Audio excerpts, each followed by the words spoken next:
Anime की शुरुआत 5 students के ग्रुप से होती है, जिसमें 2 लड़कियां और 3 लड़के एक कमरे में मजे कर रहे होते हैं। एक कैन बियर पीने के बाद जंटंग खड़ा हो जाता है और सभी को बताता है कि वो और बियर लेने के लिए बाहर जा रहा है। जैसे ही वो दरवाजे के पास पहुंचता है, वो कुछ देर पीछे मुड़कर देखता है और सोफे पर लेटी एक लड़की भी उसकी तरफ देखती है। असल में उस वक्त उसे लग रहा था कि वो उसके साथ चलने को बोलेगी। हालांकि जब वो आगे बढ़ जाता है तो उसे पीछे से एक लड़की की आवाज़ आती है और पीछे मुड़ने पर उसे वही लड़की वहाँ मिलती है। वो उसे बताती है कि उसे आइसक्रीम लेनी थी, इसलिए वो भी बाहर आ गई। इस लड़की का नाम ली शिया है और ये जंटंग से 1 साल बड़ी है। वो उससे एक बड़ा आइसक्रीम का डिब्बा लेने को बोलता है ताकि उसका वजन बढ़ जाए और लोग उसकी सुंदरता पर ध्यान देना बंद कर दें। वो हंसती है और उसे चिढ़ाते हुए बोलती है कि वो एक नॉटी बॉय है।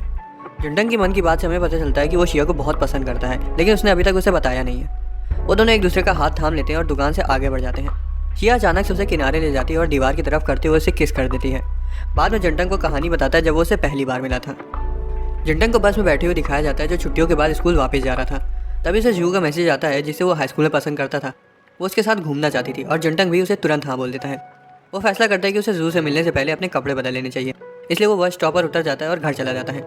उसे दरवाजे के बाहर एक बहुत खूबसूरत लड़की मिलती है जो लाइटर को बार बार जला बुझा रही थी। उसे लगता है कि वो शायद किसी का इंतजार कर रही होगी या फिर दिमाग से पैदल होगी। कपड़े बदल कर बाहर आने के बाद उसे फिर वही लड़की दरवाजे पर खड़ी मिलती है। उसे उसका चेहरा थोड़ा पहचाना पहचाना सा लग रहा था, इसलिए वो उससे पूछता है कि क्या वो उसे पहले कभी मिला है, लेकिन वो उसे इग्नोर कर देती है। जंटंग जाने लगता है, लेकिन अचानक से रुक जाता है क्योंकि उसे याद आ गया था कि वो लड़की ड्रीम स्वीट की सेलिब्रिटी शिया है, जिसे उसका दोस्त गुजू हद से ज़्यादा पसंद करता है।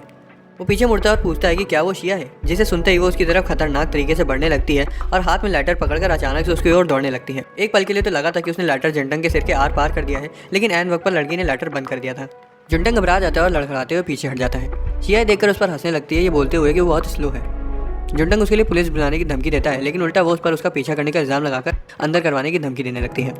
जंटंग फौरन उससे माफ़ी मांगता है और समझाता है कि वो उसका पीछा नहीं कर रहा था। वो उसके गाने पर डांस भी करके दिखाता है और मौका मिलते ही जू से मिलने के लिए वहाँ से खिसक लेता है। जंटंग के कैफे के बाहर जू से मिलता है जो ठंड की वजह से अपने पैर ज़मीन पर पटक रही थी।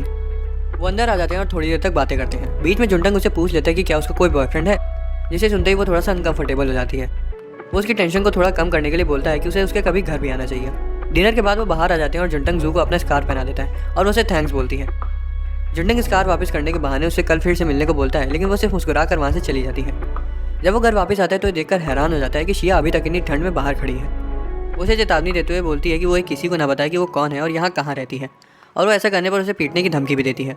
उसे धमकाने के बाद वो वापस अंदर चली जाती है। जंटंग भी उसके पीछे अंदर आ जाता है और देखता है कि वो बेहोश हो गई है। वो उसकी तरफ दौड़ते हुए जाता है और फौरन एम्बुलेंस को कॉल लगाता है। अगली सुबह जंटंग किसी के द्वारा बार बार बजाई जा रही घंटी की वजह से उठ जाता है और जब वो दरवाज़ा खोलता है तो उसे वहाँ शिया हाथ में खाना पकड़े हुए मिलती है, जो उसके साथ ब्रेकफास्ट करने को बोलती है। जिस पर जंटंग उसके मुंह पर दरवाज़ा बंद कर देता है, ये बोलते हुए कि वो ब्रेकफास्ट कर चुका है। क्लास में वो जू को मिलने के लिए मैसेज करता है, लेकिन जू उससे बताती है कि वो बिजी है। उसके क्लासमेट्स उसके फ़ोन में झांक लेते हैं और लड़की से रिजेक्ट होने के लिए उसे चिढ़ाने लगते हैं। इस दौरान जू को उसके क्लासरूम में दिखाया जाता है और ये जाहिर था कि वो बिल्कुल भी बिजी नहीं है और उसने सिर्फ जंटंग से ना मिलने के लिए बहाना बनाया था। जंटंग स्कूल से घर वापस आ रहा होता है और ये सोचकर परेशान होता है कि उसने जू को एक हफ्ते से नहीं देखा है। अचानक से शिया उसके पास आ जाती है और पूछती है कि उसका दिन कैसा बीता। हालांकि वो उसे इग्नोर करके ये बोलते हुए अंदर चला जाता है कि कोई भी बिना मतलब के उसके साथ अच्छे से पेश नहीं आता। जैसे जैसे दिन बीतते गए ये साफ था कि वो उसका पीछा कर रही है, क्योंकि वो उसे हर जगह मिल जाती थी। हालांकि जब भी वो उससे बात करने की कोशिश करती थी वो उसे इग्नोर करके आगे बढ़ जाता था। कुछ समय बाद शिया जंटंग को ढूंढते ढूंढते उसकी क्लास तक पहुंच जाती है और सभी की नज़र उस पर टिक जाती हैं। जैसे ही वो उस तक पहुंचती है वो उसका हाथ पकड़कर उसे क्लास से बाहर ले आता है। वो उससे पूछता है कि उसने उसे कैसे ढूंढा, जिस पर वो बोलती है कि उसने उसे एक बार क्लास के बारे में बात करते हुए सुन लिया था। जंटंग उसे बताता है कि उसे उसमें कोई दिलचस्पी नहीं है, क्योंकि वो पहले से किसी और को पसंद करता है। वो हंसने लगती है और बोलती है कि वो भी उस चीज़ की वजह से उसका पीछा नहीं कर रही है और उसे बस एक दोस्त चाहिए था, क्योंकि वो अकेली है, उसका कोई दोस्त नहीं है। वो ये भी बताती है कि उसने अपार्टमेंट का पूरा फ्लोर रेंट पर ले लिया है। वो उसे बोलती है कि उसे सस्पेंड कर दिया गया और अब वो खुद को बदलना चाहती है। थोड़ी देर बाद वो उसका नंबर मांगता है और उसे किसी दिन साथ में डिनर करने को कहता है। घर वापस जाते वक्त वो उससे पूछता है कि क्या वो उसे दीदी बुला सकता है, जिस पर वो बोलती है कि उसे उतना फॉर्मल होने की कोई ज़रूरत नहीं है। लेकिन जब वो उसका नाम शिया कहकर पुकारता है तो वो फौरन मुड़कर उसके होठों पर अपनी उंगली रख देती है। वो शर्मा जाता है और जैसे ही वो वहाँ से जाने लगते हैं तो आसपास के लोग उसकी सुंदरता की तारीफ करते हैं। उससे रात में खाना खाने के लिए पूछती है, लेकिन वो ये बोलते हुए मना कर देता है कि उसे शाम को फ्रेशर्स पार्टी में जाना है। वो बाद में जंटंग को बताती है कि अगर आगे चलकर उनकी नज़दीकियाँ बढ़ गई तो उसे ये उम्मीद है कि वो उसके प्यार में नहीं पड़ेगा और ना ही वो उसके प्यार में गिरेगी। पार्टी में जंटंग को बियर पीने को कहा जाता है, लेकिन वो मना कर देता है। एक सीनियर उसे पूछता है कि शिया उसकी गर्लफ्रेंड है, लेकिन जंटंग ये बताता है कि वो खाली उसकी नेबर है। शिया का नंबर निकलवाने के लिए वो उसे बियर पीने पर मजबूर कर देता है, लेकिन उसे ये नहीं पता था कि जंटंग को नशा नहीं चढ़ता। उसे शिया का कॉल आता है और जब वो फ़ोन उठाता है तो वो उसे मिस हेड स्मैशर बुलाता है। वो उसे पूछती है कि क्या वो नशे में है, जिस पर वो बोलता है कि ऐसा हो ही नहीं सकता। बात करते करते वो बाहर से बाहर आ जाता है और वही सीनियर उसके पास आ जाता है। वो जंटंग से फ़ोन लेकर शिया से बातें करने लगता है। वो दोनों फ़ोन की छीने झपटी करने लगते हैं और तभी शिया फ़ोन रख देती है। सीनियर रोड पर उल्टियाँ कर देता है और जुंटंग उसकी पीठ थपथपाता है। तभी अचानक से शिया एक दारू की बोतल लेकर वहाँ आ जाती है। सीनियर उसे बहलाने की कोशिश करता है, लेकिन वो उसे बोलती है कि वो खुद की ही बेइज्जती कर रहा है। वो जुंटंग का हाथ पकड़ लेती है और वहाँ से जाने लगती है। सीनियर भी फौरन जुंटंग का दूसरा हाथ पकड़ लेता है। वो दोनों जुंटंग को अपनी तरफ खींचने लगते हैं, लेकिन वो अचानक से रुक जाती है और बोतल उसके सिर के एकदम नज़दीक से घुमाती है। सीनियर बोलता है कि उसकी ऐसा करने की हिम्मत भी कैसे हुई, कि तभी जुंटंग उनके बीच आ जाता है और थोड़ी सी दारू पीकर बची हुई उसे पीने को कहता है। सीनियर उसे पीने के लिए अपना सिर ऊपर करता है, लेकिन जैसे ही वो उसे खत्म करके नीचे देखता है तब तक शिया और जुंटंग वहाँ से जा चुके होते हैं। वो दोनों वहाँ से बहुत तेज़ी से कट लेते हैं और थोड़ी दूर आने के बाद रुक जाते हैं। जुंटंग शिया को इस तरह से किसी को मारने की कोशिश करने के लिए डांटने लगता है और वो अचानक से रोने लगती है।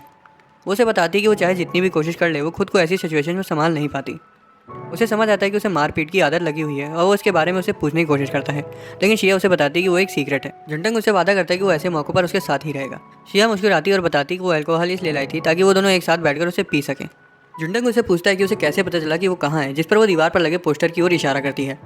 जैसे ही वो आगे बढ़ते हैं तो उसे लिटरेचर कॉलेज का एक बैक टू स्कूल पोस्टर दिखाई देता है, जो कि जू के डिपार्टमेंट का था। वो फौरन उससे मिलने की उम्मीद से वेन्यू की ओर दौड़ने लगता है। वो उसे बाहर ही खड़ी मिलती है और दोनों एक दूसरे को हाय बोलते हैं, लेकिन वो किसी और को उसके पीछे आते हुए देख लेती है और अचानक से रुक जाती है। वो शिया को तुरंत पहचान जाती है और उसका नाम बोलती है, जिसे सुनकर सभी लोग उसकी तरफ देखने लगते हैं। जू उसके पास आती है और खुद के बारे में बताती है। तभी आसपास के लोग शिया के कहे सुने स्कैंडल के बारे में बातें करने लगते हैं और शिया जू को कमीनी बोलकर वहाँ से चली जाती है। जुंटंग जू के साथ वहाँ से चला जाता है, लेकिन उन्हें कोई टैक्सी वगैरह नहीं मिलती क्योंकि काफ़ी रात हो चुकी थी। जू फंस जाती है क्योंकि इतनी देर से आने के लिए उसके घर वाले उसे सूद देंगे, इसलिए वो जुंटंग के अपार्टमेंट में बची हुई रात बिताने का ऑफर एक्सेप्ट कर लेती है। अपार्टमेंट में दोनों जू और जुंटंग शिया से दरख्वास्त करते हैं कि वो जू की दोस्त बनने का नाटक करके उसके पेरेंट्स से बात करें और बोल दे कि वो उसके अपार्टमेंट में रुकी हुई है। शिया पहले तो थोड़ा हिचकिचाती है, लेकिन आखिर में वो जू की मदद कर देती है। वो उसे उसके अपार्टमेंट में आने को भी बोलती है और तीनों पीना शुरू कर देते हैं। जू और शिया नशे में दोस्त बन जाती हैं और शिया ताज़ी हवा लेने के लिए बाहर चली जाती है। जुंटंग को याद आता है कि शिया ने हल्के कपड़े पहने हैं, इसलिए वो अपनी शर्ट निकाल कर उसे देने चला जाता है। वो उसे पूछती है कि वो जू को कितने समय से जानता है और जुंटंग जवाब देता है कि वो दोनों कॉलेज से पहले ट्यूटोरियल क्लास में साथ में थे। शिया बोलती है कि उसे उनकी दोस्ती से जलन हो रही है क्योंकि उसकी कोई भी दोस्ती ज़्यादा समय तक टिक ही नहीं पाई। जुंटंग उसका हाथ थाम लेता है और वो चुपचाप रोने लगती है। अगली सुबह जुंटंग बाथरूम में उल्टियाँ कर रहा होता है और शिया दरवाजे के बाहर बैठी होती है। बाहर निकलते वो शिया की आंखों की तारीफ करता है और वो थोड़ा सा शर्मा जाता है, लेकिन वो कुछ नहीं बोलती। जुंटंग उसे जू के बारे में पूछता है और शिया बोलती है कि वो पेरेंट्स की डांट से बचने के लिए पहले ही नहा धोकर चली गई। शिया कबर्ड के पास जाती है और सिगरेट और लाइटर उठाने की कोशिश करती है, लेकिन जुंटंग पीछे से आता है और उसे उठाकर दे देता है। जब वो पूछता है कि क्या वो सिगरेट उसकी है, तब वो उसे लेकर टॉयलेट में डाल देती है।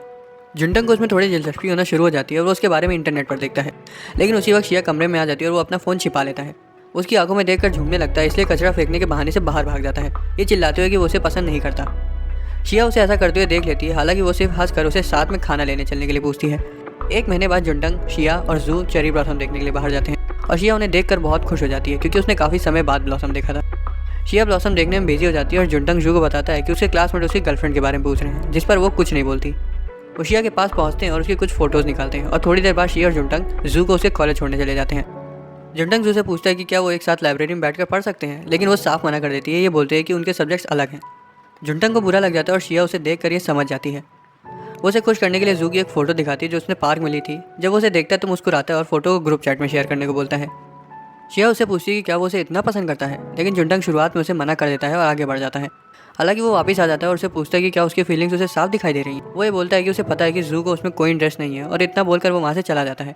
बाद में जू जुंटंग का स्कार्फ वापस करती है और उसकी एक क्लासमेट ये खुलासा करती है कि वो स्कार्फ काफ़ी दिनों से ऐसे ही पड़ा हुआ था। हालांकि जू बाल को पलट देती है और उसे वहाँ से ले जाती है। समय के साथ जू जुंटंग के साथ घूमने के लिए मना करती रही और तभी हाँ बोलती जब वो अपने साथ शिया को लेकर आता। जुंटंग शिया को बताता है कि जू उसका पहला प्यार है, हालांकि वो उसे उस तरह पसंद नहीं करती। बाद में जुंटंग का दोस्त यून्स उसे एक गेट टुगेदर में इन्वाइट करता है जिसमें 3 लड़के और 3 लड़कियाँ रहेंगी। शिया उसके कमरे में घुस जाती है और उसका हुलिया सही करती है। वो उसे बताती है कि वो ऐसा इसलिए कर रही है क्योंकि वो चाहती है कि वो वहाँ पर सबसे अच्छा लगे और वो ये भी देखना चाहती है कि वो कितना हैंडसम दिख सकता है। शिया चिढ़ाते हुए उसे वहाँ किसी लड़की को अपनी गर्लफ्रेंड बनाने से मना कर देती है क्योंकि उसके बाद वो साथ में घूम नहीं पाएंगे। जब वो वादा करता है कि वो नहीं बदलेगा तब वो उसे चिढ़ाते हुए बोलती है कि दोस्त एक दूसरे का हाथ नहीं थामते। खैर जुंटंग पार्टी में थोड़ा सा लेट हो जाता है और उनमें से ये ऑरेंज बाल वाली लड़की को पहली नज़र में ही जुंटंग पसंद आ जाता है। बाकी तो लड़कियां उसके होठों पर मज़े मज़े में लिपस्टिक लगा देती हैं और मुझे ये नहीं समझ में आ रहा है कि लड़कियों को ऐसे ही लड़के क्यों पसंद आते हैं। जब वो खुद को देखता है तो उसे याद आता है कि ये उसी रंग की लिपस्टिक है जिसे शिया इस्तेमाल करती है। वो लोग जुंटंग को गाना गाने के लिए मजबूर करते हैं और ऑरेंज बाल वाली लड़की ये सोचती है कि उसे जुंटंग पर ट्राई करना चाहिए या नहीं। पार्टी जारी रहती है और जुंटंग ज़मीन पर से एक ईयरिंग उठाता है जो कि उसी ऑरेंज बाल वाली लड़की की होती है। वो उसे पहन लेती है और उससे उनकी थोड़ी बातचीत भी शुरू हो जाती है। बाद में सभी लोग ट्रूथ और डेयर खेलने के लिए 3 कपल्स में बढ़ जाते हैं और किस्मत से जुंटंग का पेयर ऑरेंज बाल वाली लड़की के साथ हो जाता है।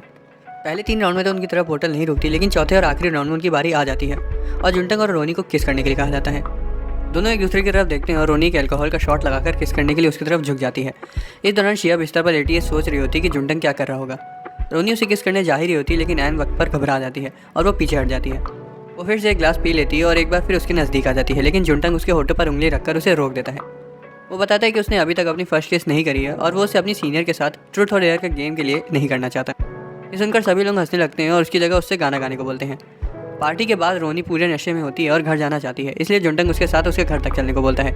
वो दोनों एक साथ घर चले जाते हैं और रास्ते में जुंटंग उसे प्यार के बारे में बताता है और बताता है कि हर बार बेइंतहा प्यार करना भी काम नहीं आता।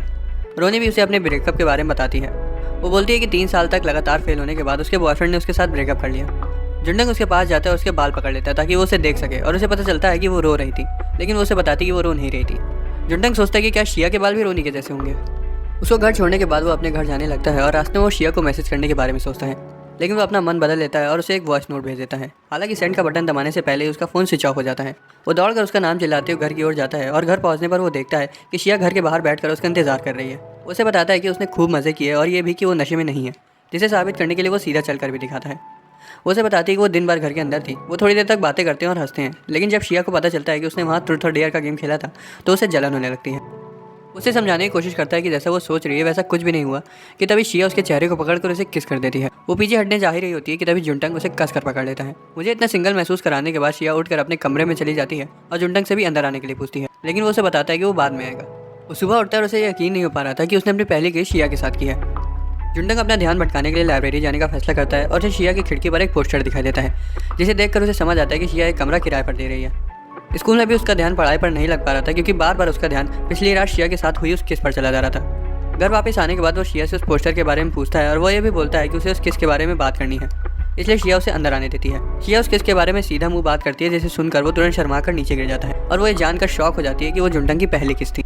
वो बैठते हैं और शिया उसे बताती है कि वो एक कमरा किराए पर दे रही है ताकि उसे कोई साथ में रहने के लिए मिल जाए।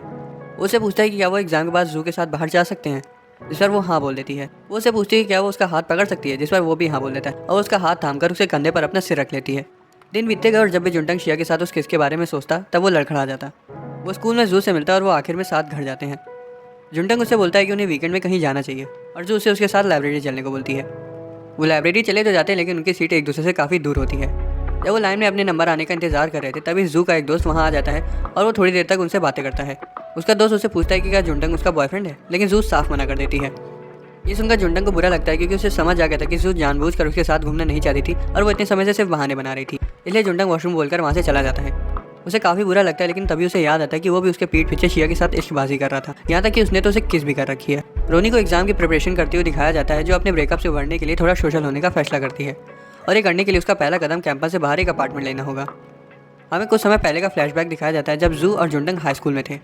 वो जू के घर उसकी नोटबुक लेने जाते हैं और रास्ते में जू उसे बताती है कि उसे स्कूल से सस्पेंड कर दिया है, जिस वजह से वो क्लास नहीं कर रही थी। जब उसके घर पहुंचते तब बाहर खड़े जू के पापा एक लड़के के साथ घूमने और उसको घर लाने के लिए उसे काफ़ी ज़्यादा डांटते हैं। जू बहुत ज़्यादा गुस्सा हो जाती है और उनसे बदतमीजी करके उन पर बैग फेंक देती है। वो तो ये तक बोल देती है कि उनके परिवार में जन्म लेने के लिए उसे शर्मिंदगी महसूस होती है। जू जुंटंग का हाथ पकड़कर वहाँ से भाग जाती है और जब वो रुकते हैं तो वो जुंटंग से उस तमाशे के लिए माफ़ी मांगती है और वो उसे वो सब भूल जाने के लिए भी बोलती है। हमें अभी के समय में वापस ले आया जाता है और जू को जुंटंग लाइब्रेरी के बाहर वाले कैफे में बैठा मिलता है। जू उसका हाथ पकड़कर उसे अपने साथ छत पर ले जाती है और वो दोनों शहर की स्काईलाइन देखते हैं। जू उसे बताने की कोशिश करती है कि उसे छत पर क्यों लाई, लेकिन वो बीच में ही रुक जाती है और बोलती है कि उन्हें वापस लाइब्रेरी जाना चाहिए। उसे पीछे छोड़कर तेज़ी से लाइब्रेरी से बाहर निकल जाती है। जू ये खुलासा करती है कि वो भी जुंटंग को बहुत ज़्यादा पसंद करती है, लेकिन वो उसे अभी नहीं बता सकती क्योंकि फिलहाल अपने हालातों की वजह से वो उसके साथ नहीं रह सकती। अगली सुबह जुंटंग उठता है और शिया उसके पास ही बैठी होती है। उसे बेड से उतारने की कोशिश करती है, लेकिन वो 1 इंच नहीं हिलता और बोलता है कि उसे दूसरे दोस्त बना लेने चाहिए। शिया ये सुनकर गुस्सा हो जाती है और उसकी बेडशीट खींचकर उसे पलट देती है। जुंटंग उसे शीट वापस ले लेता है और दोबारा से सो जाता है। शिया गुस्से में बाहर चली जाती है और जुंटंग ये सोचता है कि जू पिछली रात उसे छत पर क्यों ले गई थी। रोनी वहाँ आती है और शिया सामान शिफ्ट करने में उसकी मदद के लिए जुंटंग को बाहर बुलाती है। जुंटंग बाहर आता है तो रोनी को नई हाउसमेट के तौर पर देखकर दंग रह जाता है। कुछ समय पहले लाइब्रेरी से बाहर निकलने के बाद रोनी को जुंटंग और शिया के घर के बाहर रूम रेंट का पोस्टर लगा हुआ मिला था और डोरबेल बजाती है और शिया दरवाज़ा खोलती है, जिसकी सुंदरता को देखकर उसका मुंह खुला का खुला रह जाता है। शिया उसे घर घुमाती है और वो शर्त रखती है कि उसका एक नेबर जो ऊपर ही रहता है वो अक्सर वहाँ आएगा। रोनी बोलती है कि उसे कोई फ़र्क नहीं पड़ता, लेकिन जब वो शिया के क्लोजेट में घुसती है और उसके डिज़ाइनर बैग्स और ड्रेसेस को देखती है तो दंग रह जाती है। शिया उससे बोलती है कि वो चाहे तो उन्हें इस्तेमाल कर सकती है। रोनी अपने सपने से बाहर आ जाती है और हैरान हो जाती है जब उसे पता चलता है कि जुंटंग उसका नेबर है। रोनी जुंटंग को इग्नोर करती है और सीधा मुँह बात नहीं करती। जुंटंग को लगता है कि वो उसके साथ ऐसा बर्ताव क्यों कर रही है। तभी उसे याद आता है कि जब वो उससे आखिरी बार मिला था तब वो उसका मैसेज का रिप्लाई करना भूल गया था। रोनी का सामान सेट करवाने के बाद वो सभी एक बार में जाते हैं और पैक लगाते हैं। शिया ताज़ी हवा लेने के लिए बाहर चली जाती है और जुंटंग और रोनी अपना हिसाब बराबर करते हैं। जब वो रेस्टोरेंट से बाहर आते हैं तो वो उस पार्टी के बारे में बातें करते हैं, इस बात से अनजान कि शिया उनकी बातें सुन रही है। नशे में जुंटंग उसे शिया समझकर बोल देता है कि वो उसे पसंद करता है और रोनी को गलतफहमी हो जाती है कि वो उसे प्रपोज कर रहा है। वो उस पर गिर जाता है और शिया तुरंत वहाँ आ जाती है और जुंटंग को ले जाती है। उसे बेड पर लेटाने के बाद शिया उससे पूछती है क्या अब वो खुश है, जिस पर वो बोलता है कि वो कंफ्यूज है। उसे खिसकने को बोलती है और उसके बगल में लेट जाती है। उसे डेट करने के लिए पूछती है लेकिन वो मना कर देता है, ये सोचते हुए कि वो उसकी टांग खींच रही है। वो फिर भी उसे मनाने की कोशिश करती है लेकिन जुंटंग अभी भी ये सोच रहा था कि जू उसे छत पर क्या बताना चाहती थी। शिया को समझ आ जाता है कि फिलहाल उसे कुछ समझ नहीं आएगा, इसलिए वो उसे बेवकूफ़ बोलकर उसके हाथ पर सिर रखकर सो जाती है। अगली बार जुंटंग शिया से पहले उठ जाता है और देखता है कि वो उसके बगल में सो रही है। वो चुपचाप वहाँ से जाने की कोशिश करता है लेकिन शिया उठ जाती है और उसे रोक देती है, ये बताते हुए कि उनके बीच कुछ नहीं हुआ। दोनों साथ में बाहर आते हैं और वो अचानक से पीछे मुड़ जाती है और उसकी दाढ़ी को छूती है। रोनी ने देखकर दंग रह जाती है जब उसे पता चलता है कि उन्होंने रात साथ में बिताई थी। जुंटंग शिया के बारे में इंटरनेट पर सर्च करता है और उधर उसकी इमेज कुछ ठीक नहीं थी। वो अपने दोस्त गोजू से बात करता है और उससे पूछता है कि क्या अभी भी वो लिशिया का फ़ैन है, और उसे ये भी बताता है कि वो उसकी फ्रेंड है और वो साथ घूमते हैं। गोजू उस पर विश्वास नहीं करता और बोलता है कि अब वो लिशिया का फ़ैन नहीं है और फ़ोन काट देता है। जुंटंग ये फैसला करता है कि अब वो उसके बारे में और तहकीकात नहीं करेगा। गोजू उसके घर आ जाता है लेकिन सिर्फ इसलिए क्योंकि उसकी मम्मी ने उसके लिए खाना भिजवाया था। जुंटंग उसे दरवाजे पर मिलता है और उसे चिंता होती है कि कहीं उसका और शिया का आमना सामना न हो जाए। जुंटंग उससे बैग ले लेता है और उसके मुंह पर दरवाज़ा बंद कर देता है। गुजू को उसके इस व्यवहार पर गुस्सा आ जाता है और वो दीवार फांद कर अंदर आ जाता है। वो शिया को वहाँ पर देखकर बहुत ज़्यादा हैरान हो जाता है और घर के अंदर अचानक से घुसकर उसके साथ एक फ़ोटो लेने को बोलता है, लेकिन वो उसे घर से लात मारकर बाहर निकाल देती है। गुजू अगले दिन भी वहाँ आ जाता है लेकिन जुंटंग उसे निकाल देता है। हालांकि वो तब तक वहाँ आता रहता है जब तक वो शिया से मिल नहीं लेता। वो उसे मछली देता है और शिया उसे लेकर ज़मीन पर फेंक देती है। शिया गोजू को उससे दूर रहने को बोलती है, जिसे सुनकर वो गुस्से में आ जाता है और बोलता है कि वो दिखावा कर रही है। जुंटंग उन दोनों के बीच में आ जाता है और गोजू से बाहर जाने को बोलता है, लेकिन वो उसे पकड़ लेता है और दोनों के बीच थोड़ी बहस हो जाती है। गोजू जुंटंग को धक्का दे देता है और अपनी दोस्ती तोड़कर वहाँ से चला जाता है। जुंटंग गुस्से में होता है लेकिन जब वो पीछे मुड़ता है तो शिया को कांपते हुए देखता है, इसलिए वो उसे शांत कराते हुए उसे डेट पर चलने के लिए पूछता है। बाद में जुंटंग और जू को स्कूल की लाइब्रेरी की तरफ जाते हुए दिखाया जाता है। वो दोनों गोजू की हरकतों पर हंस रहे होते हैं क्योंकि शिया उसको उनके घर आने पर हर बार भगा देती थी। लाइब्रेरी से कुछ बुक्स उठाने के बाद वो जीने उतर रहे होते हैं कि तभी जू का पैर लड़खड़ा जाता है, लेकिन जुंटंग ऐन वक्त पर उसे गिरने से बचा लेता है।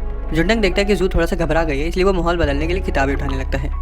थोड़ी किताबें उठाने के बाद जू से बुलाती है और पूछती है कि क्या वो कल्चरल फेस्टिवल के दिन उसके साथ रह सकता है। जू बताती है कि वो वहाँ टेंट्स लगवाने में लोगों की मदद करेगी। जुंटंग पहले तो थोड़ा हिचकिचाता है लेकिन उसके चेहरे पर प्यारी सी मुस्कान को देखकर हाँ बोल देता है, ये सोचते हुए कि शायद वो भी उसे पसंद करने लगी है। घर में जुंटंग और शिया कल्चरल फेस्टिवल के बारे में बात कर रहे होते हैं कि तभी शिया उससे पूछती है कि क्या वो उस दिन फ्री है। जुंटंग उसे जू के साथ के अपने प्लान्स के बारे में बताता है, लेकिन वो उसका हाथ पकड़कर उसे अपने साथ रहने के लिए रिझाने लगती है और अब ये मेरे से देखा नहीं जा पा रहा है। कल्चरल फेस्ट का पहला दिन आ जाता है और जुंटंग साफ तौर पर शर्मीला दिखाई दे रहा था क्योंकि शिया वहाँ सबका ध्यान अपनी ओर खींचते हुए सबसे अलग और सबसे सुंदर बनकर उसके साथ घूमने के लिए आई थी। उसे अपनी जैकेट दे देता है ताकि लोगों का ध्यान उस पर ना जाए, फिर भी लोग उसे देखना बंद नहीं करते। शिया पूरा दिन उसके साथ घूमती है और जुंटंग के दोस्तों के साथ मज़े करती है। बाद में वो एक स्टॉल पर पिक्चर लेने के लिए रुक जाते हैं लेकिन वहाँ कोई नहीं होता। थोड़ी देर रुकने के बाद भी वहाँ कोई नहीं आता, इसलिए शिया वॉशरूम चली जाती है। थोड़ी देर बाद चिकन हेड पहने एक लड़की वहाँ आ जाती है और वहाँ पर मौजूद ना होने के लिए माफ़ी मांगती है। जब वो ऊपर उठती है तो पता चलता है कि वो और कोई नहीं बल्कि रोनी है। वो उससे वहाँ मिलकर खुश हो जाती है, लेकिन तभी शिया बाहर आकर उसका हाथ पकड़ लेती है और बोलती है कि अब उन्हें वहाँ से चलना चाहिए। रोनी को बुरा लगता है क्योंकि उसे लगने लगा था कि जुंटंग सच में उसे पसंद करता है। घर वापस जाते वक्त शिया उससे पूछती है कि क्या उसे उसके साथ घूमने में मज़ा आया, जिस पर जुंटंग बोलता है कि हाँ उसे काफ़ी अच्छा लगा। जुंटंग को थोड़ा बुरा भी लगता है क्योंकि उसे समझ आ गया था कि वो जू को लेकर अपनी फीलिंग्स को खोता जा रहा है। उसे इस बात का भी पछतावा होता है कि उसे उस दिन छत पर कुछ बोल देना चाहिए था, भले ही जू उसे बताने में हिचकिचा रही थी। हालांकि वो ये फैसला करता है कि वो इस बार शिया को लेकर अपनी फीलिंग्स को और नहीं रोकेगा।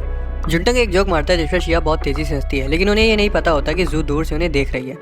वो याद करती है कि कैसे उसने जुंटंग को मैसेज किया था और उसने बहाना बनाकर उसे मना कर दिया था। उसे बहुत दुख के साथ ये समझ आ गया था कि जुंटंग की फीलिंग्स अब उसके लिए बदल चुकी हैं। कैंपस में साथ घूमते हुए जू की जलन से अनजान उन्हें कई सारे लोग एक कॉन्सर्ट में एंजॉय करते हुए मिलते हैं। शिया पूछती है कि क्या वो शो देखने चले और जुंटंग सोचता है कि शायद वो अपने शोज़ को मिस कर रही है। शो की होस्ट वहाँ आती है और बोलती है कि 5 लोगों को स्टेज पर डांस करके या गाना गा के अपने क्रश को प्रपोज करने का मौका मिलेगा। वो लोगों से वहाँ आने को बोलती है और शिया भीड़ से आगे निकल कर आती है और जुंटंग उसे रोकने की कोशिश करता है, लेकिन भीड़ की वजह से वो आगे नहीं जा पा रहा था। शिया अपना इंट्रोडक्शन देती है और भीड़ पगलाने लगती है जब उन्हें पता चलता है कि वो स्वीट ड्रीम की सबसे फेमस मेंबर ली शिया है। शिया होस्ट से बोलती है कि वो गाना गाएगी और जुंटंग सोचता है कि कहीं शिया किसी और से तो प्यार नहीं करती है। शिया ऐन वक्त में घबरा जाती है और इतनी देर तक शांत होने की वजह से होस्ट उसे उतरवाने जा रही होती है कि तभी जू वहाँ उसे बचाने आ जाती है और पूछती है कि क्या वो शिया से पहले गाना गा सकती है। जू ऑडियंस से बोलती है कि वो अपने क्रश के लिए गाना गाएगी, हालांकि वो उसका नाम नहीं बता सकती क्योंकि अभी तक उसे कोई अंदाज़ा नहीं है। जबकि वो एकदम बेसुरा गाती है, फिर भी ऑडियंस उसका मजाक नहीं उड़ाती और उसे बढ़ावा देती है और शिया स्टेज से उतर जाती है। जुंटंग सोचता है कि जू किससे प्यार करती है और क्या वो उसे पसंद भी करती है। हालांकि जैसे ही वो शिया को रोते हुए देखता है तो वो जू को पूरी तरह से भूल जाता है। कुछ दिनों बाद जू को चिंता होती है क्योंकि शिया उस रात के बाद से कई दिनों से कमरे से बाहर नहीं निकली थी। वो बार बार खटखटाता है और जवाब ना मिलने पर वहाँ से जाने लगता है कि तभी वो उसे अंदर खींच लेती है। शिया उसे दरवाजे पर ही रोक लेती है और वो एक दूसरे की आंखों में देखने लगते हैं। जुंटंग खुद पर काबू नहीं कर पाता और शिया को किस कर देता है और तभी उसे समझ आ जाता है कि वो उसके प्यार में गिर चुका है। अगर किसी को ड्यूरेबल रस्सी और पंखे की दुकान के बारे में पता हो तो वो कमेंट्स में बता सकता है। जुंटंग दोबारा से उसे किस करता है और बिस्तर पर बैठा देता है। हालांकि जुंटंग खुद को रोक लेता है, ये सोचते हुए कि शायद उसी के दिमाग में मस्ती चढ़ी है। लेकिन वो दोबारा से शिया के साथ के अपने सभी एक्सपीरियंसेस के बारे में याद करता है और सोचता है कि शायद शिया भी इंटरेस्टेड है। जुंटंग थोड़ी देर तक रुकता है ताकि वो खुद पर काबू पा सके और फिर उसे बताता है कि शो पर कोई भी उसके बारे में बात नहीं कर रहा था क्योंकि जू ने सभी का ध्यान अपनी तरफ खींच लिया था। वो उसे ये भी बताता है कि जू के चर्चा पूरे स्कूल में है और उसे जू को थैंक्स बोलने के लिए उसे खाने पर बुलाना चाहिए। हालांकि जलन की वजह से वो बोलती है कि उसने जू की मदद नहीं मांगी थी और उसकी आवाज़ बिल्कुल बकवास थी। यही नहीं, वहाँ की सभी परफॉर्मेंस एकदम बेकार थी और वो उनसे ज़्यादा अच्छा कर सकती थी। वो ये सब सुनकर गुस्से में वहाँ से चला जाता है। हालांकि जैसे ही वो रूम से बाहर आता है तो रोनी वहाँ खड़ी होती है। उससे बोलती है कि उसी की वजह से शिया इतने समय से कमरे से बाहर नहीं आ रही थी, लेकिन वो उसे इग्नोर करके आगे बढ़ जाता है। उस रात वो कल्चरल फेस्ट में अपना हाथ बटाने के लिए जू के साथ मिलकर काम करता है। वो उसे पूछने की कोशिश करता है कि वो गाना उसने किसके लिए गाया था कि तभी अचानक से जू एक गाड़ी से लगभग टकराने वाली होती है, लेकिन जुंटंग एक बार फिर उसे बचा लेता है। जू ऐसा दिखाती है कि उसने उसकी बात सुनी ही नहीं और वो उसे बाय बोलकर वहाँ से चली जाती है। जुंटंग देर में घर आता है और शिया उससे सुबह के लिए माफ़ी मांगती है। वो उससे पूछती है कि वो उस पर ध्यान क्यों नहीं दे रहा था, जिसका जवाब देते हुए वो उसे याद दिलाता है कि उसने ही बोला था कि वो सिर्फ दोस्त हैं और दोस्त एक दूसरे का हाथ नहीं पकड़ते। जुंटंग होमवर्क करने के बहाने से अंदर जाने लगता है, लेकिन शिया उससे पूछती है कि क्या उसका होमवर्क उससे ज़्यादा ज़रूरी है और जुंटंग बोलता है कि हाँ वो ज़्यादा ज़रूरी है। ये सुनकर उसे दुख होता है और वो उसे पीछे से हक कर लेती है और वो बोलती है कि वो भी देखेगी कि जुंटंग कब तक उसे नाराज़ रहता है। जुंटंग उससे पूछता है कि जितना भी समय उन्होंने साथ बिताया क्या उसका कुछ भी मतलब है या वो उसके साथ खेल रही थी। वो उसे झूठी उम्मीद देना बंद करने को बोलता है और बताता है कि वो इन सबसे तंग आ चुका है क्योंकि उस रात जू ने भी उसके साथ ऐसा ही किया था। शिया उसे छोड़ देती है और जुंटंग अंदर चला जाता है। हालांकि जैसे ही वो अंदर जाता है तो जू को वहाँ देखकर दंग रह जाता है। वो बताती है कि शिया ने उसे खाने पर बुलाया था। जुंटंग शिया से पूछता है कि उसने जू को वहाँ क्यों बुलाया, जिस पर वो बोलती है कि उसे जू से पूछना था कि जो लड़का उसे पहले पसंद करता था अब ऐसा क्यों है कि वो उसमें कोई दिलचस्पी नहीं दिखा रहा है। जुंटंग डर जाता है क्योंकि इस वजह से शायद जू के साथ उसका रिश्ता खराब हो जाएगा और शिया इस मौके का फ़ायदा उठाने की कोशिश करते हुए जुंटंग का हाथ पकड़ लेती है, लेकिन वो तुरंत अपना हाथ छुटा लेता है। अगले दिन जुंटंग की खबर सुनकर हैरान हो जाता है कि स्वीट ड्रीम की फॉर्मर मेंबर शिया उनके कॉलेज में है। जुंटंग गोजू को उससे मिलने के लिए बेताब होता हुआ देखता है और फौरन शिया का हाथ पकड़कर उसे वहाँ से बाहर ले जाता है। वो थोड़ी दूर जाकर रुकते हैं और जुंटंग शिया से पूछता है कि वो उसके कॉलेज में क्या कर रही है। शिया बताती है कि उसने उसके साथ घूमने के लिए मना कर दिया था क्योंकि वो कॉलेज के कामों में बिजी था, इसलिए वो उससे मिलने के लिए उसके कॉलेज ही आ गई। शिया उसे साथ में ड्रिंक्स पीने के लिए बोलती है और वो उसे घर में मिलने के लिए बोलकर स्टोर में ड्रिंक लेने चला जाता है। वहाँ उसे रोनी मिलती है जो इस बात को लेकर नाराज़ होती है कि जुंटंग ने उससे प्रपोज किया था लेकिन इस बात शिया के साथ कर रहा है। रोनी बोलती है कि अगर उसे उसके साथ रहना है तो उसे शिया को इग्नोर करना होगा, जिस पर वो बोलता है कि वो पहले से ही ऐसा करना चाहता था लेकिन उसकी मासूम हरकतों को देखकर हर बार उसका दिल पिघल जाता है। रोनी और जुंटंग एक साथ घर जाते हैं और रास्ते में उन्हें एक आदमी छिपकर शिया की तस्वीरें लेते हुए मिलता है। शिया जुंटंग से पूछती है क्या उसने उसका चेहरा देखा था, लेकिन जुंटंग बताता है कि वो नहीं देख पाया। वो लोग घर चले जाते हैं लेकिन मौसम खराब होने की वजह से कई दिनों तक बाहर नहीं निकल पाते। जुंटंग देखता है कि शिया और रोनी काफ़ी अजीब बर्ताव कर रहे हैं, इसलिए वो बैक यार्ड में एक बारबेक्यू पार्टी अरेंज कराता है। वो जू और अपने दोस्त गोजू और यांस को भी बुलाता है। गोजू सी फूड लेकर आता है और इतने दिनों से उसका पीछा करने के लिए शिया से माफ़ी मांगता है और शिया उसे माफ़ कर देती है। थोड़ी देर बाद शिया उन्हें बताती है कि एक सेलिब्रिटी होना कैसा होता है और बताती है कि कैसे पापाराजी हर वक्त उसका पीछा करते थे जो खाली उसकी वल्गर पिक्चर्स ही लेते थे। वो आगे बताती है कि सेलिब्रिटीज़ की कोई भी पर्सनल लाइफ नहीं होती और कैसे उनके ही फैंस हर वक्त उन्हें जज करते हैं। तभी गोजू को फैन से एक आदमी शिया की तस्वीरें लेते हुए दिखाई देता है। गोजू अचानक से उसका कैमरा खींच लेता है और आदमी डर के मारे वहाँ से भाग जाता है। गोजू की पकड़ से तो वो छूट जाता है लेकिन जुंटंग उसे पकड़ लेता है। वो लड़के को अंदर ले आते हैं और उसका कैमरा चेक करने के बाद उन्हें उसमें शिया की कई सारी तस्वीरें मिलती हैं। जुंटंग बोलता है कि उन्हें पुलिस को बुलाना चाहिए, लेकिन शिया बताती है कि उसके साथ ऐसा पहले भी कई बार हो चुका है और पुलिस इसमें कुछ नहीं करती क्योंकि वो खाली उसकी हार्मलेस पिक्चर्स ही खींच रहे थे, ना कि उसे हैरास कर रहे थे। जुंटंग पूछता है कि उन्हें उसके साथ क्या करना चाहिए, जिस पर वो उसे इस कांच की बोतल से सबक सिखाने को कहती है। जुंटंग थोड़ा हिचक जाता है लेकिन गोजू उसे सबक सिखाने का फैसला करता है। जुंटंग उसे रोक लेता है और शिया रोते हुए वहाँ से चली जाती है। जुंटंग गोजू और यान से पूछता है कि अब उसका क्या करना चाहिए कि तभी अचानक से जू बोतल लेकर लड़के के सिर पर फोड़ देती है और उसे धमकाने लगती है। गोजू से बोलता है कि उसने बहुत सही किया, लेकिन जुंटंग और यांस उसका खौफनाक रूप देखकर डर जाते हैं। जू को ऐसा करते हुए देखकर जुंटंग को वो समय याद आ जाता है जब वो हाई स्कूल में अपने ओवर कंट्रोलिंग फादर को छोड़कर भाग गई थी। उसे याद आता है कि जू को इतना गुस्सा तभी आता है जब उसके अंदर काफ़ी समय से किसी चीज़ को लेकर घुटन भरी होती है और सोचता है कि इस बार जू में किस बात का गुस्सा भरा होगा। यांस उसे बताता है कि वो पुलिस को इसमें इन्वॉल्व नहीं कर सकते क्योंकि उन पर भी लड़के को घेर कर मारने का मुकदमा लग सकता है। हालांकि गोजू एक प्लान बना लेता है जिससे वो लड़के को अपना मुंह बंद रखने पर मजबूर कर सकते हैं। बाद में जुंटंग शिया को बताता है कि जू ने लड़के के सिर पर बोतल फोड़ दी थी और आगे वो बताता है कि उन्होंने उसके घर तक उसका पीछा किया और उसके कंप्यूटर और पेनड्राइव से शिया की सभी फोटोज डिलीट कर दी और उसे धमका भी दिया कि अगर आगे से वो ऐसा करते हुए पकड़ा गया तो उसे छोड़ेंगे नहीं। शिया जुंटंग को गले लगा लेती है और खुशी में उसके हाथ को चूमती है और मुस्कुराकर कमरे से बाहर चली जाती है। जू और रोनी वहाँ आती हैं और शिया को गले लगाते हुए बोलती हैं कि वो आगे से ऐसे हालात में उसके साथ रहेंगी। अगले दिन जुंडंग अपना आखिरी पेपर पूरा करता है और थकावट की वजह से सोफे पर गिर जाता है। शिया वहाँ आती है और उससे पूछती है कि वो इतना थका हुआ क्यों है, जिससे वो बताता है कि वो पिछले 3 दिनों से सोया नहीं है क्योंकि वो रात भर जाकर एग्जाम्स के लिए पढ़ रहा था। शिया बोलती है कि उन्हें थोड़ा समय का ब्रेक लेना चाहिए और छुट्टियों के लिए कहीं बाहर जाना चाहिए, और जुंडंग मान जाता है। जुंडंग अपना कंबल हटाते हुए शिया की तरफ देखता है, लेकिन वो थोड़ा सा शर्मा जाता है जब वो शिया को उसे प्यारी नज़र से घूरते हुए देखता है। जुंडंग को लगता है कि शायद वो उसके साथ कुछ करने के बारे में सोच रही है और वो उसके बारे में उससे पूछता है। हालांकि वो उसका जवाब दे पाती उससे पहले ही घर की घंटी बज जाती है और वो जू को वहाँ एक बड़े से सूटकेस के साथ देखकर कंफ्यूज हो जाते हैं। जू पूछती है कि क्या वो कुछ महीनों के लिए वहाँ रह सकती है और बताती है कि उसके घर में कुछ दिक्कतें चल रही हैं, और तभी जुंडंग बोलता है कि वो थोड़ी देर के लिए बाहर जा रहा है। बाहर घूमते हुए जुंडंग सोचता है कि जू वहाँ क्यों शिफ्ट हो रही होगी, और उसे ये भी याद आता है कि वो अपने पापा से झगड़ कर एक बार घर से भाग भी चुकी है। वो सोचता है कि घर जाने के बाद वो इसके बारे में उससे पूछेगा, लेकिन तभी उसे समझ आता है कि अगर वो उसे पूछेगा फिर भी जू उसे तभी बताएगी जब उसका मन होगा। जुंटंग थोड़ी देर घूमता है और तभी उसे रोनी दिखाई देती है, जो कैंपस के पास वाले एक ओपन बार में बैठी हुई थी। अब तक रोनी को समझ आ चुका था कि जुंटंग उसे पसंद नहीं करता है, लेकिन उसे लगता है कि ये सब उसी की गलती है क्योंकि उसने कभी भी शिया की तरह अपनी फीलिंग जता ही नहीं। बार में कई सारे लड़के उस पर लाइन मारते हैं, लेकिन उन सबको मना कर देती है और जुंटंग का हाथ पकड़ लेती है और बोलती है कि अब से वो उसका दिल जीतने के लिए और भी ज़्यादा मेहनत करेगी। ये सुनकर जुंटंग का मुंह खुला का खुला रह जाता है, लेकिन फिर भी वो उसके साथ घूमने के लिए राजी हो जाता है। जुंटंग और रोनी एक साथ पूरी रात बाहर घूमते हैं। जब वो दोनों घर आते हैं तब जुंटंग रोनी का हाथ पकड़े हुए होता है। हालांकि उनके हाव भाव तब बदल जाते हैं जब वो शिया को दरवाजे पर उनका इंतजार करते हुए देखते हैं। शिया लाइटर के साथ खिलवाड़ करते हुए क्लियर करती है कि उन्होंने रात साथ बिताई है। जुंटंग उसे समझाने की कोशिश करता है कि वो रोनी के साथ सिर्फ घूम रहा था, लेकिन रास्ते में उसके पैर में चोट लग गई, इसलिए उन्होंने रात हॉस्पिटल में बिताई। वो आगे बताता है कि उसे चलने में दिक्कत हो रही थी, इसलिए उसने सिर्फ उसे सहारा दिया था, जिसे सुनकर शिया बिना कुछ बोले अंदर चली जाती है। जुंटंग शिया के बर्ताव से थोड़ा हैरान हो जाता है क्योंकि उसे लग रहा था कि वो नौटंकी करेगी, लेकिन उसने ऐसा कुछ नहीं किया। अंदर से शिया का मैसेज आता है जिसमें वो उसे सोने के बाद शाम को बाहर मिलने को कहती है। वो अलार्म लगाकर सो जाता है और समय से उठ जाता है। वो सोचता है कि शिया उसे ऐसे बाहर मिलने के लिए क्यों बुला रही होगी, लेकिन उसे लगता है कि शायद उसे कुछ सामान खरीदना होगा।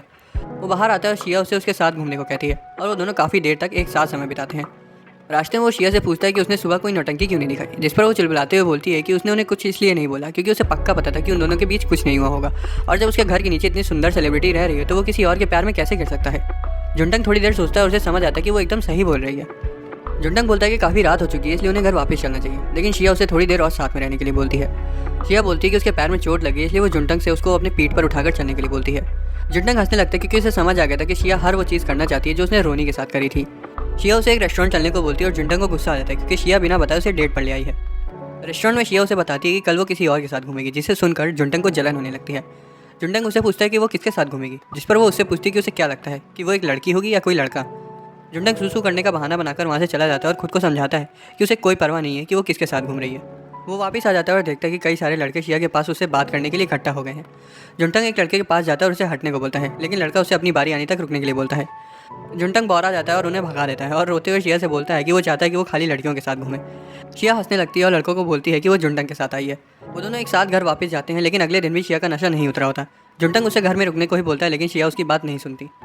जू उन्हें देखती है और बोलती है कि शायद उन्होंने कल रात कुछ ज़्यादा ही पी ली थी, जिसे सुनकर जुंटंग शर्म के मारे अपना सिर नीचे झुका लेता है। शिया साफ सफाई करके जुंटंग को बताती है कि वो जिया यान से मिलने का प्लान बना रही है, जो कि ड्रीम स्वीट की लीडर है और उसकी बेस्ट फ्रेंड भी रह चुकी है।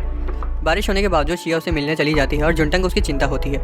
रास्ते में शिया याद करती है कि कैसे वो दोनों एक दूसरे के कितना ज़्यादा क्लोज थे, लेकिन फेमस होने के बाद उनके हालात बदतर हो गए। वो एक साथ समय नहीं बिता पाए और उन्हें छोटे कपड़े पहनने को बोला जाता था ताकि ऑडियंस उनकी तरफ अट्रैक्ट हो सके। उसे ये भी याद आता है कि कैसे पापा राजी उसकी ऊट पटांग फोटो खींचते थे, और यहाँ तक कि अपनी मैनेजर को बताने के बाद भी उसे सिर्फ यही सुनने को मिलता था कि वो सिर्फ पब्लिसिटी के लिए है। उसने पब्लिक में मुस्कुराना शुरू कर दिया ताकि वो अपना दर्द छिपा सके। जिया ने थोड़े समय बाद ये फैसला किया कि अब वो और नहीं सह सकती, इसलिए उसने ग्रुप छोड़ दिया। उसे ये भी याद आता है कि कैसे जिया ने उसे रोकने की बहुत कोशिश करी थी, लेकिन वो ये बोलकर वहाँ से निकल गई कि वो और नहीं सह सकती। रेस्टोरेंट में जिया और शिया मिलते हैं और जिया देखती है कि उसने फुल फैट ड्रिंक ऑर्डर करी है और वो उससे इसके बारे में पूछती है। जिया पूछती है कि उसे उसकी फिजिकल अपीयरेंस की चिंता क्यों हो रही है, जिस पर जिया पूछती है कि क्या वो ये सब करके खुश है। शिया बोलती है कि हाँ, वो बहुत ज़्यादा खुश है। जिया कहती है कि अब उसे अपनी ज़िंदगी खुलकर जीनी चाहिए। वो उसे ये भी बोलती है कि वो जिसे चाहे उसे प्यार कर सकती है और जो चाहे वो खा सकती है। उसके जाने के बाद शिया खुशी के मारे रोने लगती है और बिना चाहते के रेस्टोरेंट से बाहर निकल जाती है। वो फैसला करती है कि वो जिसे चाहे उसे प्यार करेगी और जो उसका दिल चाहेगा वो वही करेगी। घर पहुंचने पर शिया दरवाजे पर जुंटंग से मिलती है और उसे एहसास होता है कि उसे उसकी हर चीज़ पसंद है। उसे उसकी शक्ल से लेकर उसके बर्ताव तक सब कुछ अच्छा लगता है। जुंटंग उसे पूछता है कि उसने छाते का इस्तेमाल क्यों नहीं किया, लेकिन शिया उसका हाथ पकड़ लेती है और उसे रोड पर सभी के सामने किस कर देती है। हालांकि तभी अंदर से रोनी आ जाती है और उन्हें किस करते हुए देख लेती है। ये साफ था कि रोनी ये देखकर दुखी हो गई है और उसे लगने लगता है कि जुंटंग और शिया अब साथ में है, लेकिन जुंटंग हड़बड़ाते हुए अंदर चला जाता है। जुंटंग का फ़ोन वाइब्रेट करता है और वो देखता है कि उसके पापा का मैसेज आया है और वो उसकी मम्मी का बर्थडे सेलिब्रेट करने के लिए उसे बुला रहे हैं। जुंटंग वहाँ चला जाता है। वो सभी रेस्टोरेंट में उनका बर्थडे सेलिब्रेट करते हैं। लंच के दौरान उसके परिवार वाले बात करते हैं कि कैसे वो हमेशा से जू के पीछे पागल था, जिस वजह से उसने उसी के कॉलेज में एडमिशन भी ले लिया। जुंटंग ये सोचकर शर्मिंदा हो जाता है कि उसके परिवार तक को जू को लेकर उसकी फीलिंग्स के बारे में पता था। उसकी बहन पूछती है क्या उसने जू को बताया या फिर वो अब किसी और के साथ है, जिस पर वो उन्हें नाराज़ करते हुए साफ मना कर देता है। उसके घर में शिया उसे कॉल करती है और जिया के साथ की अपनी मुलाकात के बारे में बताती है। वो बोलती है कि उसने उसे ज़िंदगी को खुलकर जीने को बोला है और अब से वो यही करेगी। वो उसे ये भी बताती है कि वो किसी के प्यार में पड़ना चाहती है और वो चाहती है कि वो लड़का उसको पब्लिक में सभी के सामने प्रपोज करे। वो उसे ये भी बताती है कि हार्ट शेप में जलती हुई कैंडल्स और एक बड़ा सा बुके भी उसके लिए काफ़ी रहेगा। जुंटंग को समझ आ चुका था कि वो चाहती है कि वो उसके लिए सब करे। शिया उसे पब्लिक प्रपोजल के बारे में फिर से याद दिलाते हुए फ़ोन रख देती है। जुंटंग दुखी होकर उसकी और जू के साथ में हाई स्कूल की फ़ोटो देखता है और तभी उसे जू का मैसेज आ जाता है। वो उसे सभी के साथ बैठकर पीने के लिए इन्वाइट करती है। जब जुंटंग वापस आ जाता है तो वो यांस और गोजू को भी वहाँ बुला लेते हैं और सभी साथ में बैठकर मज़े करते हैं। उनकी ड्रिंक्स खत्म हो जाती है और जुंटंग उन्हें लेने के लिए बाहर चला जाता है। बाहर जाने से पहले जुंटंग शिया की ओर देखता है, ये सोचते हुए कि शायद वो भी उसके साथ चलने को बोलेगी, लेकिन वो कुछ नहीं कहती। वो अकेले बाहर चला जाता है, लेकिन तब खुश हो जाता है जब शिया भी उसके पीछे पीछे आ जाती है। वापस लौटते वक्त शिया जुंटंग का हाथ पकड़ लेती है और जुंटंग दोबारा से नखरे करने लगता है। शिया उससे बोलती है कि अब उसे ये सब करना बंद कर देना चाहिए, जिस पर वो शर्माते हुए बोलता है कि उस दिन रोनी ने उन्हें किस करते हुए देख लिया था, जिस वजह से उसे थोड़ी शर्म आ रही है। शिया उसे दीवार की तरफ कर देती है और बोलती है कि अब से उसका ध्यान सिर्फ उसी पर होना चाहिए। जिसके बाद उसे एक रोमांटिक किस कर देती है, लेकिन तभी जू कचरा फेंकने के लिए बाहर आ जाती है और उन्हें किस करते हुए देख लेती है। और जब जुंटंग जू को वहाँ देखता है तो उसकी आंखें खुली की खुली रह जाती हैं।